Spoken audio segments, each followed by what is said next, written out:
नमस्ते friends. Hope आप सभी बहुत अच्छे हैं और तैयारियां कर रहे हैं ज़ोरों शोरों से। एक तो सेलिब्रेशन काफ़ी की होगी आपने।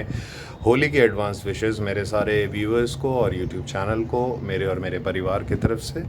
और एक सेलिब्रेशंस अभी ख़त्म ही हुए हैं। The way India won in ICC champions trophy this time, all the scores were settled और काफ़ी अमेजिंग लग रहा है। आई थिंक बहुत ही अच्छी अच्छी फाइंड्स मिली हैं। कहीं ना कहीं Varun Chakravarthy has been amazing and ये एक वरुण चक्रवर्ती के बारे में बाद में मैंने देखा, काफ़ी पढ़ा कि वो अर्ली इससे क्रिकेट खेलते थे, उनका पैशन था। बट बिफोर द ग्रेजुएशन, जो कि आर्किटेक्चर में उन्होंने किया, 5 साल की पढ़ाई होती है और वो मेरे एक तरह से कॉलेज मेट हैं। SRM यूनिवर्सिटी से ही किया। मुझे बाद में अवेयर हुआ जब मैंने उनके बारे में रिसर्च किया, तो इन्होंने काफ़ी अटैम्प्ट्स दिए, ट्रायल्स दिए, बट इनका सिलेक्शन नहीं हो रहा था। देन ही ऑप्टेड, अपने पेरेंट्स के कहने पे उन्होंने आर्किटेक्चर की पढ़ाई करी और 3 साल जॉब करने के बाद भी फिर उनका मन नहीं माना, तो दोबारा स्ट्राइड लिया उन्होंने और फाइनली सपने पूरे होते हैं अगर आप में दृढ़ विश्वास हो और आप अपने आप को एसेस करके इम्प्रूव करें। दुनिया, समाज, चीज़ें तो चलती रहेंगी। वो हमेशा हर पीढ़ी में हुआ है कि कुछ अलग सोचने वाले को कहीं ना कहीं बहुत सारे जजमेंट्स दिए जाते हैं, लेकिन आप उनके पैरों में नहीं हो। तो कहीं ना कहीं अगर कोई आपके इर्द गिर्द कुछ अलग या बड़ा करने की चाह रखता है तो प्लीज़ उस पर मड स्लैंगिंग ना करें, उसको प्रमोट करें। यू नेवर नो कब किसके दिन बदलें और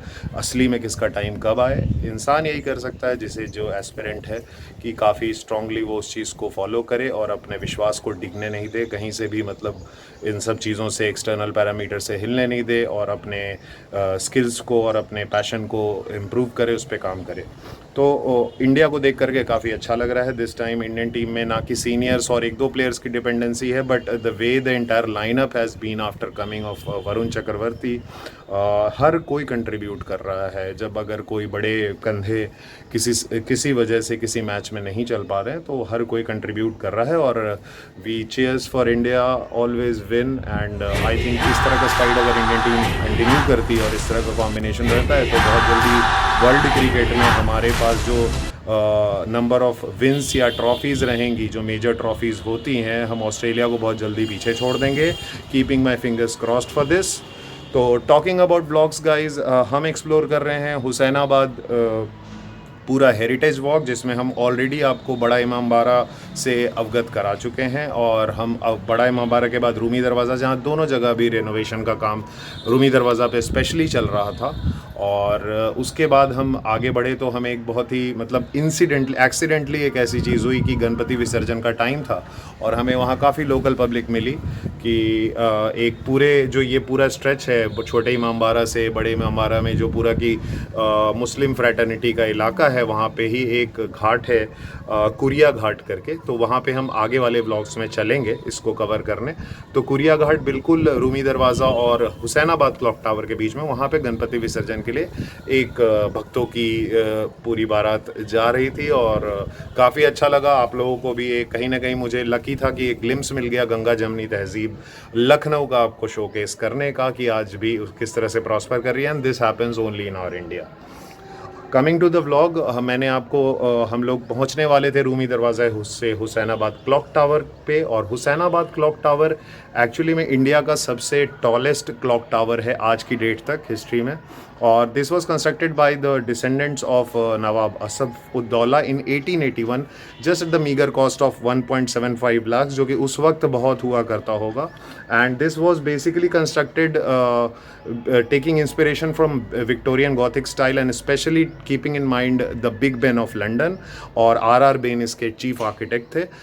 इसका पर्पस था to mark the commemoration of Sir George Cooper, जो कि उस समय के अवध प्रोविंस यानी नॉर्थ वेस्ट इंटायर में जो British East India Company rule कर रही थी, और नवाब किसी तरह से मिर्ज़ा की तरह वो सारी चीज़ें अंडर अधीनता of British East India company उसका संरक्षण करते थे। तो उनके आने में, उनके वेलकमिंग सेरेमनी में इसको 1881 में बनवाया गया। इसकी हाइट 67 मीटर्स है, which comes around 220 feet and which is the tallest clock tower in the entire India.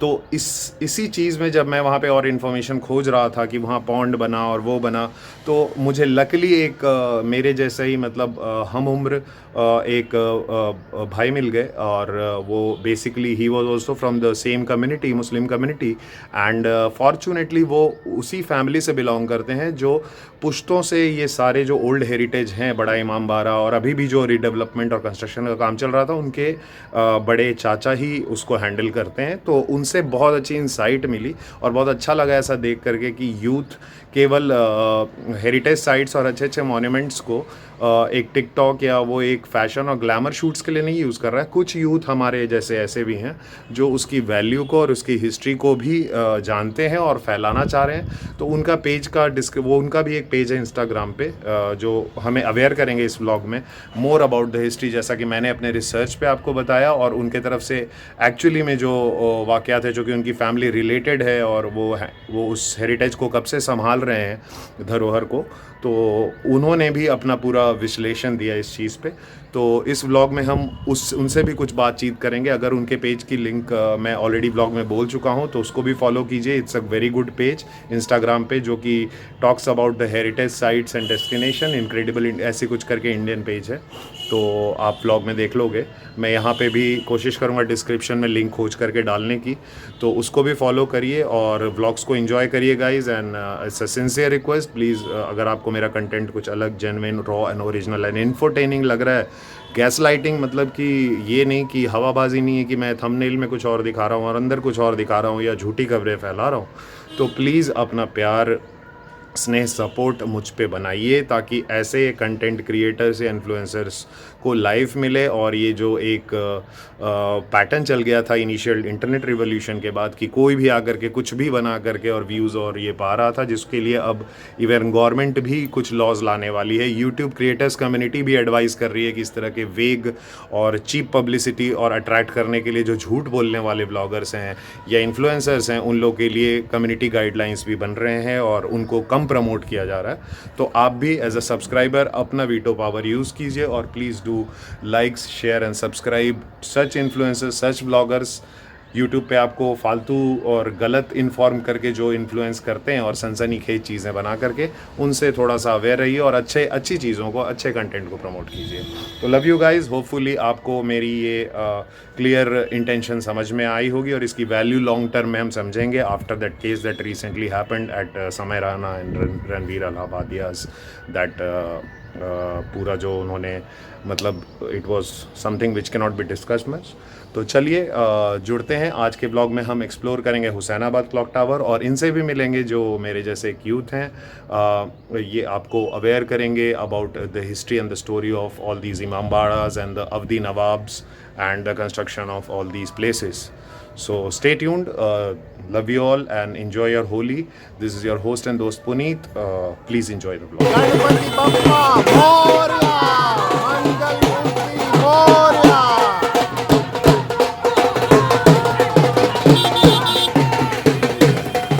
A few moments later. तो ये हम लोग अभी जो घंटा घर है फेमस लखनऊ का, पुराने लखनऊ में, जो कि नवाबों की ही देन है। आई थिंक 1862 या समथिंग में इसको बनवाया गया था, तो इसके अराउंड है। और ये छोटे छोटे मार्केट्स,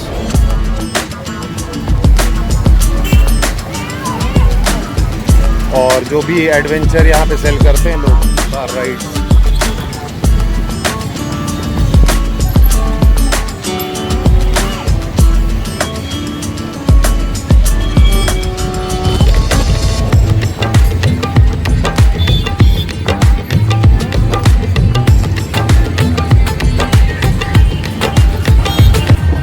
गाइस हम लोग इस वक्त घंटाघर में लखनऊ एंड ये बिल्कुल ही बिग बैन के तर्ज पे कुछ 19वीं ईस्वी में बनवाया गया था यहीं के नवाबों द्वारा, जो बीच में स्थित है आपको बड़े इमाम बाड़ा के, रूमी दरवाज़ा, बड़ा इमाम बाड़ा और छोटे इमाम बाड़ा के बीच में।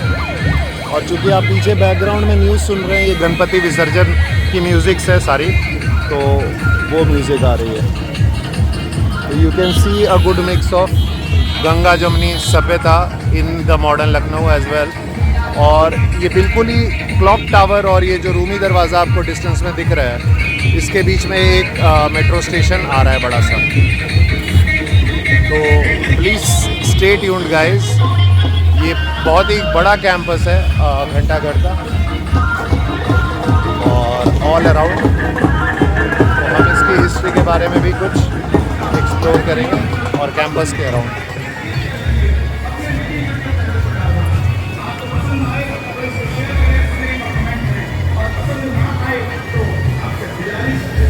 आप इसकी टूब जो है वो मुगलिया आर्किटेक्चर की है, बाकी जो पूरा आर्किटेक्चर कॉपी इम्प्रिंट है ये बिग बेन की दर्ज पे है।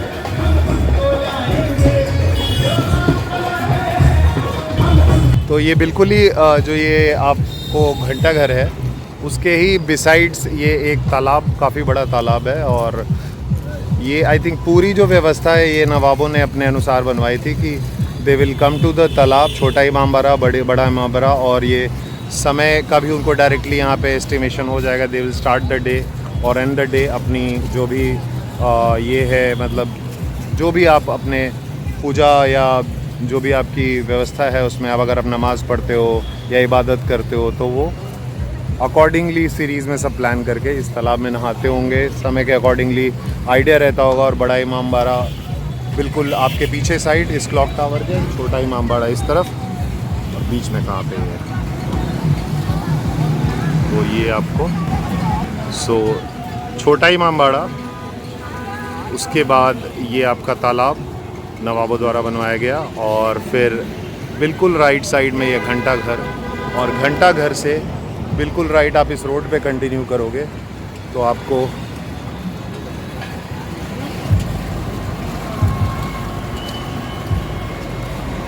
वो रूमी दरवाज़ा, और रूमी दरवाज़ा के ठीक पीछे आपको बड़ा इमामबाड़ा। तो ये पूरी व्यवस्था मुग़लों द्वारा ही बनाई गई है, नवाबों द्वारा लखनऊ के ही बनाई गई है। तो we will get to know the entire history and details in the prelude of this blog. A few moments later.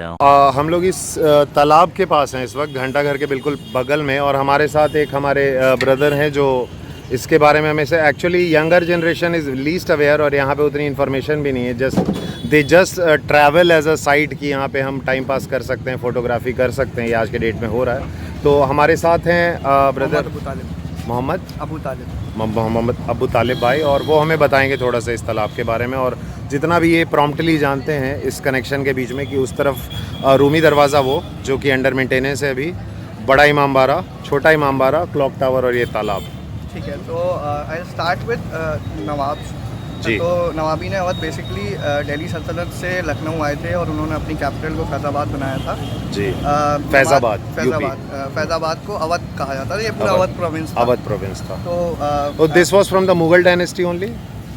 This was from the Delhi Sultanate after the Mughal dynasty, the Delhi Sultanate.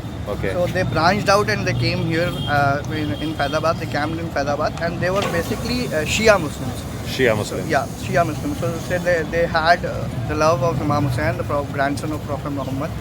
और उन्हीं की उसमें एक बहुत ही मतलब अजीब और गरीब वाक़या है कि बीबी बेगम, who was the wife of नवाब शुजा-उद-दौला, तो नवाब शुजा-उद-दौला जब बैटल ऑफ बक्सर से हार के वापस आए तो उनके देहांत के बाद बीबी बेगम के दो बेटे हुए, एक नवाब वाजिद अली शाह एंड एक I guess I am forgetting the name but he was there.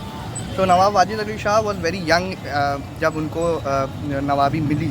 He was almost I think 8 और 9 ईयर्स। तो उनके जो वज़ीर थे वो उनको गाइड करते थे और वो नवाबियत करते थे, और वो किसी छोटी सी बात पे 14 साल की उम्र में अपनी माँ से नाराज़ हो गए, बेबी बेगम से, और पैम्पर्ड थे, बहुत ज़्यादा पैम्पर्ड थे। And he moved out from Awadh and came here in Lucknow and start maintain this Bara Imambara that you see. Okay. तो Bara Imambara was basically in नवाबी culture and in the Awadh culture it is there कि जहाँ भी वो अपना घर बनाते थे they used to build a masjid and a imambara in the remembrance. Imambara basically आपके उसके लिए ही है, बेसिकली मजलिस मातम, इन the remembrance of Karbala, the battle of Karbala that happened. तो उसकी रिमेम्बरेंस में ही पूरा ये इमामबाड़ा रहता है। एंड मस्जिद इज इबादत के लिए, इबादत के लिए मस्जिद होती है। And Imambara is also for इबादत व्हिच इज मजलिस मातम।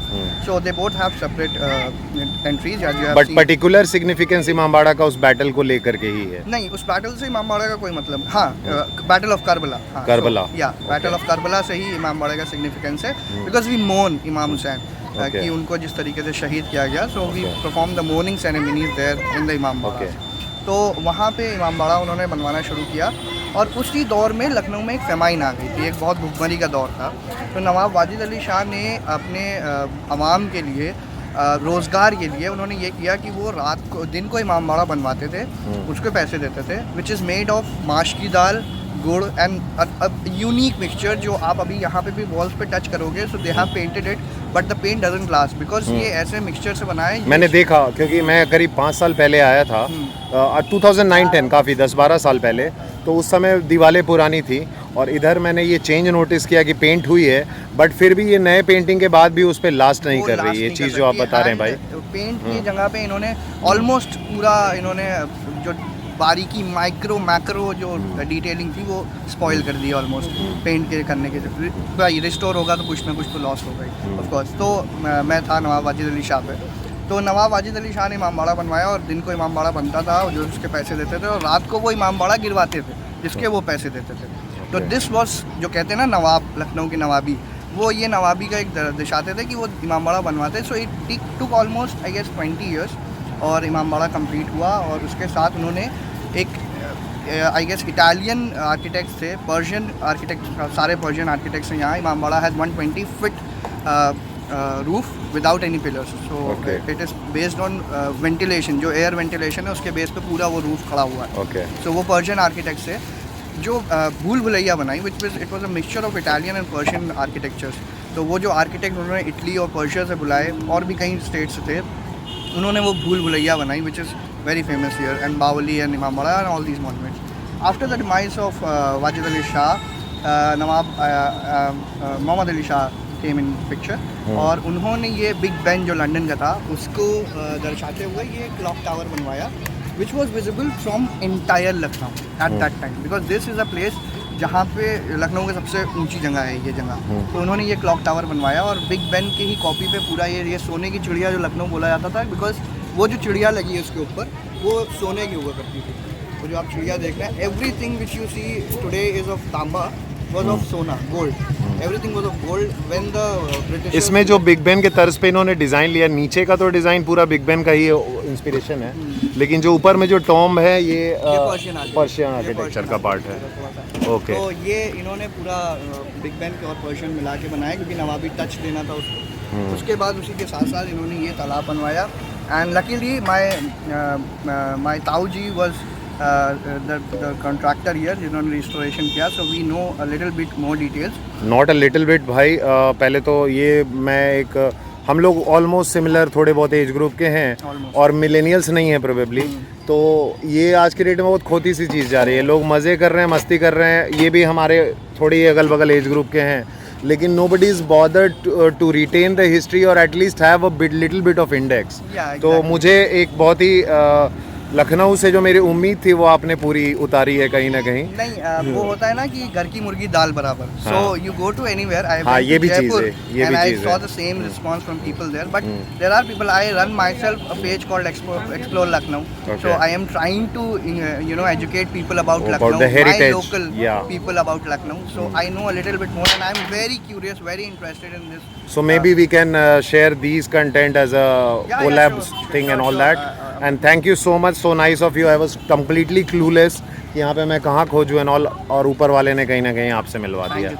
Thank you so much, really nice meeting you brother। आपका नाम एक बार फिर से बताएंगे? My name is Mohammed Muftawali, my Instagram handle is Explore Lucknow। Explore Lucknow, और सेम से आपका YouTube पेज भी है या ऐसा कुछ है? तो Explore Lucknow को भी फॉलो करिए गाइस। और बहुत अच्छा लगा ऐसे किसी अपने भाई से मिल करके जो इतिहास और हेरिटेज और पुरानी चीज़ों को भी कहीं ना कहीं आगे रोटेशन में रखना चाह रहा है या अलाइव रखना चाह रहा है। तो stay tune to Puneet Pushkar official.